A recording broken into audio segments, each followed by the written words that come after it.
Bring back the saddest. Bring back the saddest. Here we go. What do you think about the mayor's jumper so far? It's broke. Needs some work, huh? Yeah. It's like the city.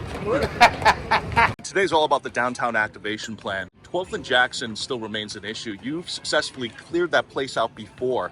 What's the game plan for all the open-air drug use and the drug dealing going on moving forward? Yeah, I want to thank you for bringing attention to what this area just needs to be completely revamped. I mean, what I see out there, even when we clean it up and we see some of the negative activity there, it quite frankly, it disgusts me. Number one, we got to get people help. They got drug problems and drug issues. I have to get working with the county and the state. Remember, we're not a health organization.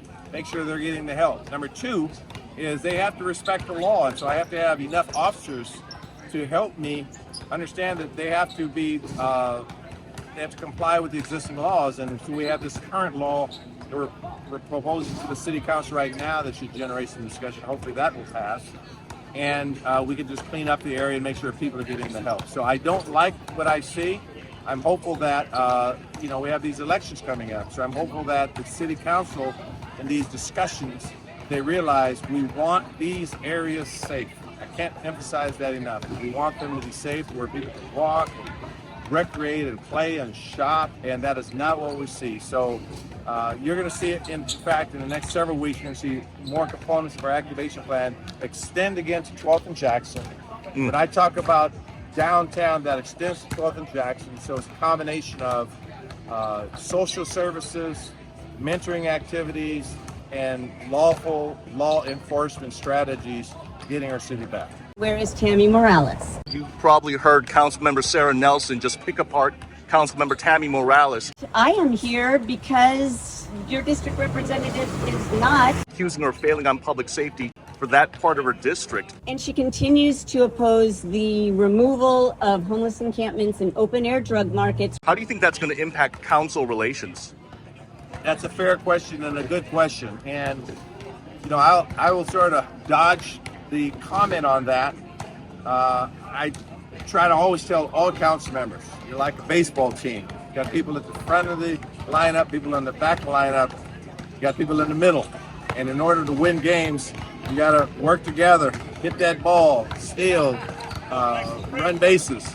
So I'm hopeful that through the criticism of one another, they come together as a unit and move forward and hit some baseballs. I got to get the Mariners back on the right track. So in politics, we're all could be criticized. So you don't sign up and you don't avoid criticism. So if there's healthy criticism on policies, I don't attack people personally. I try to attack their positions or their policies. So hopefully in that colloquy that's occurring, or these critical discussions, they as a council, all 9 of them, get better. That's very important for my administration because I try to strike friendships with each of them.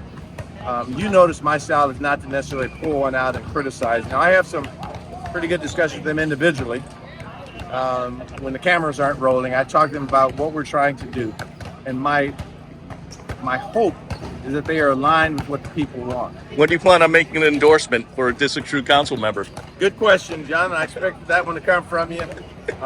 We'll just see where it plays out. And I do like the discussions I'm hearing, though, because it's all about keeping people safe. Mayor, thanks for being out here on a Sunday. Thank you.